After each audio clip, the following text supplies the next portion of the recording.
Welcome back to another edition of the Night Report podcast. Joining me once again, Richie Schneiderite. Richie, we have a lot to talk about today. First off, though, we got a commit this weekend from a 6'8", 200-pound athlete from New York.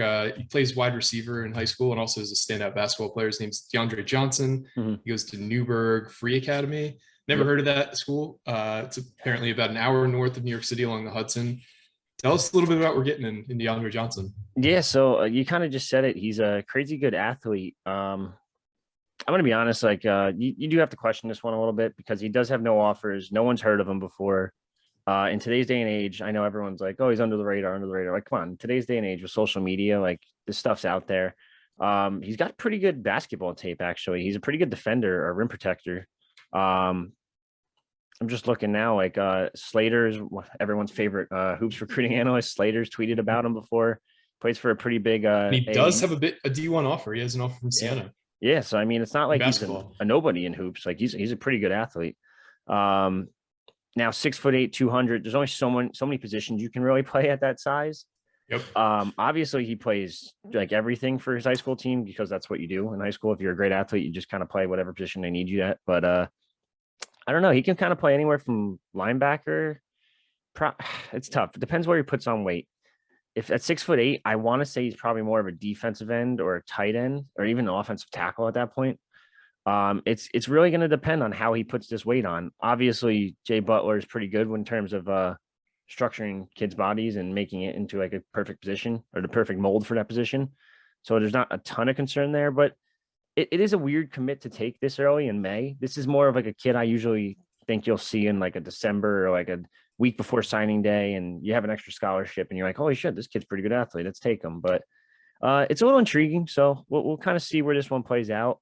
No other offers at the moment. There is a rumor, like there's a random tweet out there from some nobody I've never heard of, not even like a reporter, just some random account that says he has a UConn offer. So I'm still trying to wait on that. I'm trying to talk with Jim Mora and his crew up there, trying to figure that one out.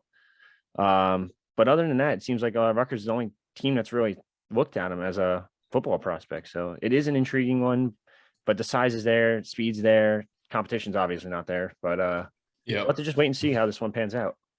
Yeah, and I think another thing is that he's not just a pure athlete. Like he did have a pretty standout year on the football field. Like he had 15 touchdowns on offense, and he played both ways. So he had 54 tackles on defense. Yeah, he made first team All-State in I mean, it's New York, so it's first team All-State isn't the same thing as making first team All-State New Jersey. Yeah. He was the Section 9 Player of the Year. So it's not like he's.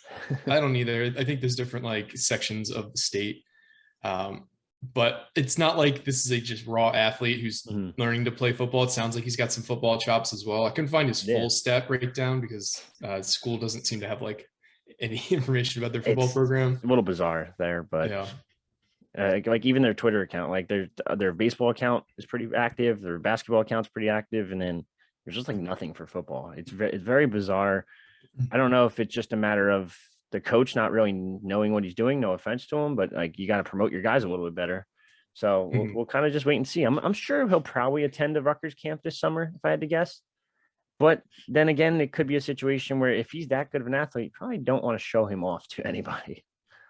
Yeah, no, you want to keep him wrapped up. I do kind of want to talk. The last few commits we've gotten with Fuse and with Johnson, they're like just total under the radar kids that seem these used to be the kind of kids that Shiano would get on signing day. And now we're taking them in May in an era where you don't take that many high school commits. What does that say in general about how recruiting is going right now and what the thought process is of taking a kid like this early? Yeah, I mean, like I said, these, and you kind of just mentioned it too, these are kids that are usually late takes and kind of just late additions because you have those extra scholarships lying around. But it's tough because you just lost your two best recruiters in Underwood and Brown. There's no secret about that. Underwood's doing pretty damn good over at Pittsburgh, and Fran Brown's, it's Georgia, kind of sells itself. But at the same time, he is getting a lot of Northeast guys to go visit. And we heard a lot about that at the camp this past weekend. So it is tough. So these guys, like everyone expected Watson to come in and be like this ace recruiter. That's not how it works. Like you got to build these relationships up. It's going to take time. Yep. I've heard a couple younger guys are starting to mention Orphe, and a couple younger guys are mentioning Watson, etc. So, I mean, it's not going to happen overnight. I think this class is going to be a little bit down compared to the past two, but that also has a factor that New Jersey is down in general. New York's not as good as it's been lately. And then on top of that, the struggles. You lost your top recruiters, so it's a rebuild. It's kind of a rebuild year. It's year 3, technically year 2, because I don't know if you really count that COVID year, but Yep, it's all up for debate too. But yeah, these guys got to build those relationships and kind of build that bond with these prospects. Maybe next year could be better. It's starting out better. Just talking to kids, and they're a lot higher on Rutgers than the 2023 class is, but it's kind of a wait and see approach at this point. Yep. And kind of pivoting a bit, you were at the Rivals camp this weekend. I believe that was in Eastern Pennsylvania, Coatesville, right? Yep. At the camp, one of our commits won one of the MVP awards. Yazid Haynes won the MVP for wide receivers at the camp. How did the camp go in general? Just talk about the top targets there, the guys Rutgers seems to be most interested in, and who's shown Rutgers interest from that camp. Just kind of give us a synopsis there. Yeah. So, I mean, one guy that I kind of really intrigued about, and I don't know if you'll be able to flip him from Army, because he's like really like into the whole like aspect of going to Army and serving his country and all that. Matt Gemma looks really good as a defensive tackle. I know there's a lot of Power 5s after him. Rutgers is Where's he out of? Del Barton. Rutgers has kind of talked to him a little bit, but there's a couple Power 5s that have actually like talked to him and see how solid he is to his commitment. But he's very solid. But he looked really good in one-on-ones. He took Jordan Seaton, who was a top 20 kid in 2024, a couple times one-on-one, and he didn't win every rep, of course, but he did win a couple against him. He looked pretty good against John Stone, who's a Rutgers commit. John Stone had an up and down day. After seeing him in person, I want to say he's probably more of a true center. He's every bit of 6'2", 6'3", and obviously Shiano wants to get bigger in the trenches, and that's not ideal for a guard or a tackle in Shiano's new age Rutgers program. But yeah, he is mean. He is one mean son of a bitch. I'll tell you that much. He does not back down from anyone. Has a quick first punch. He looked really good in that aspect. And then obviously you see Haynes, who I actually didn't expect coming into this camp to be like as good as he was. And then someone's like, "Yo, did you see that kid Haynes, the Rutgers kid?" And I'm like, "Where?" And he's like, "This kid over here." And I was like, "That was him?" Like, holy shit! Like, wow. Yeah, I watched his tape, and I didn't think he was that great on tape. I thought he was a little slow on tape, and I heard the numbers he was running. I think it was like a 4.7 or something, 4.8 or something like that. I was like, "Oh, okay, I guess that's good." Which can be deceiving, because if you're not trained in how to run it, and you're also like 17, 16 years old, like you're not at your physical peak yet. So you shouldn't expect a 16-year-old to be able to run a 4.4. Like, even if they are track trained, like your body is just not in the position to run that fast for the most part.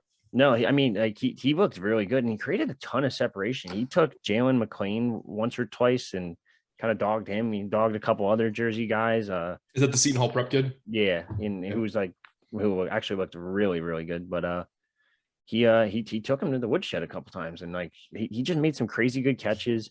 Like I said before, he created some really good separation. Now he's really skinny, so don't expect him to play year one. He's gonna have to pack on the pounds, but he has like a crazy wingspan to the point where I wouldn't be surprised if he's playing year 2 or playing significant snaps in year 2. Like he looked really good. He's coached by Demir Shaw's brother, so that's the little connection there. And he was Demir Shaw's first recruit or first commitment. So I mean, credit to him. So I mean, it's a good start right there for a receiver at least. Who else were standouts from the camp in general? Jalen McLean, I just mentioned. I gotta go back to my list. There's like, did he win the DB MVP? No, that was Emilio Lagarde, who's 2024 out of Imhotep or somewhere in Philly. I forget exactly where. Okay. Yeah, there was like 250 kids there. Unfortunately, Rutgers is probably going to see the best quarterback. Or actually, the top 2 quarterbacks they're going to both play for Rutgers eventually during their college careers. And Marco Lanes, Jersey kid, looked pretty good. Will Pop Watson, Nebraska commit, looks really good. Yusin Willis won running back MVP, the St. Joe's running back. He's just like a mauler back there. They did like the linebacker or running back blocking drills, and he literally threw one dude into like the coach at one point. Did like a helicopter type spin, and I was like, "Holy shit!" Like he's massive too. He's listed 6'1", 210, but I got to find out what he actually weighed and measured in that, because he's a lot bigger than that, I think. James Hurd, another Jersey guy, won MVP. He's dominant. Just looking throughout the list, Caden Brown was there. He looked really good. One guy that Rutgers should probably or fans should keep a close eye on that probably will get an offer at some point. Elijah Kinsler, his brother, Jordan Kinsler, is walk-on DB at the team currently. And I mean, that's obvious. She kind of does these strategic things. He added Is that a Bergen Catholic? Yeah, he added Kinsler's brother, who's actually a pretty good DB. But he added him to, or no, I'm sorry, not DB. I think he's running back or wide receiver. I forget. But regardless, his younger brother is going to be like phenomenally good. Like I think he already has Syracuse and Maryland, or Syracuse and someone. Yeah, so Syracuse, UConn. I'm just looking at his Twitter account now. Syracuse and UConn look to be the two most recent. He's also got an offer from Pitt. Yeah, he's going to be really good. He's just going to continue that long line of Bergen Catholic kids that are just top-rated recruits. Mm-hmm. That's really it. I mean, Winslow Township has a couple dudes, and Cam Miller. Cameron Miller's like a 2025 like athlete. He looked pretty good. St. Peter's Prep has one, and Cam Richardson, who's a 2024 DB, who, of course, again, we're just talking about like pipeline after pipeline of just producing top recruits. So yep. You kind of go to any of the Jersey schools and see like you'll see a top kid that was there this weekend. Like, I don't know. Overall, it wasn't a bad weekend. A lot of Rutgers content coming out between myself and Patty, and it will be coming out over the next couple of days. But it doesn't seem like any commitments are imminent. But you've seen Haynes, wide receiver MVP, and you can't ask for much more than that. Yeah, no. The last thing I wanted to touch up on, and football program related, and it's kind of athletics wide related. It's been teased for a few weeks now about a new hire in the athletic department. Shawn Tucker was officially announced as I don't know his actual title, deputy AD / VP something relations. I don't remember. Okay, so he was previously working at New Jersey City University as the director of athletics. Talk a little bit about, I mean, anybody who's dealt with Tucker or Tuck in the past, like he's a great dude. I met him when I was at Rutgers, but have you worked with him before? And what is Rutgers getting in Shawn Tucker as an administrator? I haven't spoken to him in quite some time, but he's just a really likable guy. He's basically taking over Sarah Baumgartner's role in terms of like basically raising funds for the university in terms of facilities, et cetera, whatever, donations, all that good stuff. And I think he's going to do a really good job. He turned NJCU into like a pretty solid athletic program overall. They hired a former Rutgers guy to run their men's wrestling program. They were one of the first women's wrestling programs in college history. I forgot, they ran some kind of I guess it was actually the first in the state of New Jersey. I don't know where it ranks in terms of women's wrestling in the entire country, but it's one of the top ones, or one of the first ones. And NJCU, like, I mean, I don't really know their rankings in terms of D3, but it seems like they've won a couple of things. Nothing crazy, nothing significant in terms of tournaments or anything like that. But he had the whole athletic department up and up. So, I mean, hiring an AD, a guy with AD experience, a guy that knows what it takes to kind of get donations. And on top of it, Rutgers alum, former Rutgers football captain. I don't know if you can kind of think of a better name to help you raise these funds for this Greg Schiano football palace. Yeah, no, it seems like that's kind of something that's been talked about, but there's no plans that have been released. There haven't been any announcements in terms of fundraising. So I'm wondering if that's kind of just something that's not going to happen anytime soon. And I'm sure Schiano can't be happy about, Baton Field getting announced for having lights, the possibility of having a lacrosse stadium being built. Sounds like that's happening based on what I'm reading. It's very interesting. I know that when we talked to Pat, obviously, he said priority number one is that football facility. Mm-hmm. So now it's like, I guess people are kind of like donating just straight up and saying it's like basically what you could do with the Knights of the Raritan. You can kind of pick and choose where your donations go. So now people are just straight up saying like, hey, we need lights at the baseball stadium. Yeah. I know there's rumors around that Todd Frazier donated some money towards that. I don't know if it's true or not, but yeah, I mean, it wouldn't surprise me. I mean, he's probably the highest paid Rutgers baseball alum of all time, yes. And then you got lacrosse on the up and up, and like I know we didn't talk about it yet, but you look at would it have the most fans out of every lacrosse game this weekend? Yeah, so it was actually like by far too. So the largest crowds from this weekend, somebody tweeted it out. I think it was Aaron Brightman. He retweeted it. So Rutgers Harvard had over 5,200 fans. The next most highest attended game was Brown Virginia, which had 3,200. So Rutgers just like, and anybody who saw it in person or on TV, like that crowd looked fantastic. Yeah. It's a shame that like even like 10,000 people in SHI Stadium just looks like nobody's there, even though it's like double what that crowd was. But just lacrosse really is just better in like an intimate setting like USAC, and it was loud and everything just looked great on TV versus when it's played in a football stadium. But yeah, they had a dominant performance against Harvard. Harvard's a super young team, but they're super talented, and Rutgers is just like experienced out the years. So they won 19-9. It was kind of like the best example of the NASCAR offense that Brian Brecht likes to run, because they were just scoring left and right. I think they had 3 goals in the first minute 40 of the game or something like that. Crazy. That's insane. And they were also just getting breaks left and right in terms of how this bracket's breaking down. So they play UPenn this weekend. Delaware had a huge upset of number 2 ranked Georgetown on our side of the bracket. So Georgetown is out.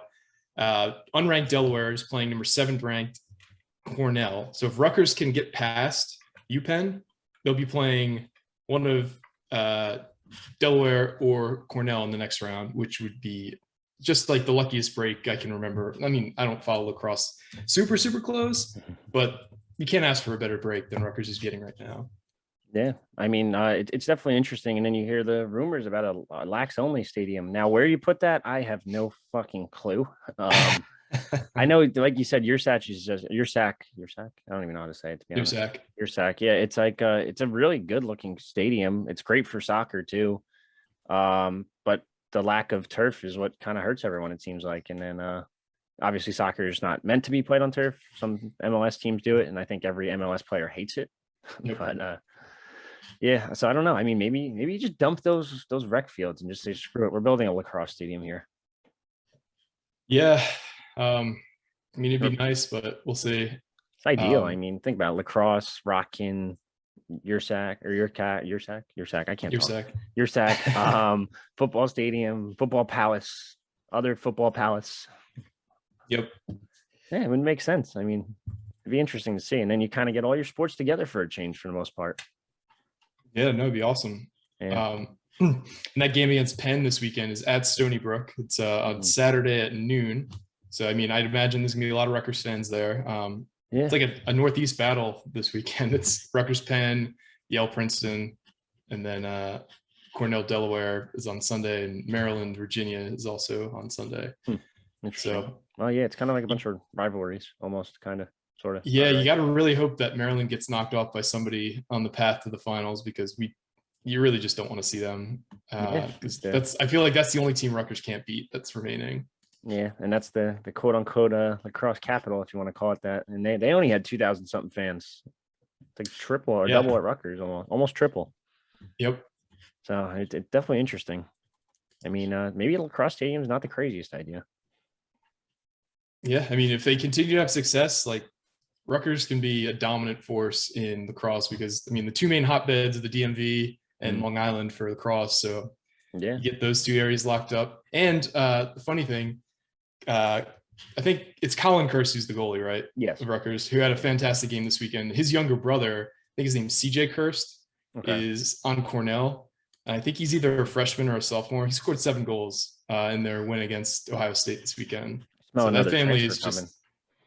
Maybe. I'm surprised, honestly, he didn't. I mean, Colin will be gone by next year. Yeah. Hey, Under Armour All-American. Like, it's Del Barton. Yeah. I mean, hey, there you go. Another Del Barton connection. There you go. This. Maybe. I mean, it's pretty clear the portal. Like, it's crazy how the portal's like affected every single program or every single athletics program around the country. And yeah, and it's cool to see at Rutgers the programs that have really embraced the portal seemingly have done outstanding the last couple of years. Like, if you look at lacrosse, you look at baseball, like they really pivoted quickly in terms of how recruiting is done in 2022 or 2021, whenever a lot of these commitments happened. And they've really just like not only like reloaded, but just, I guess, not retooled, just reloaded and put themselves in an even better position, despite like all these programs hitting like career highs for how well they've done. Like lacrosse went like 30 years without an NCAA win. And now they have 2 years straight with NCAA wins. Yeah.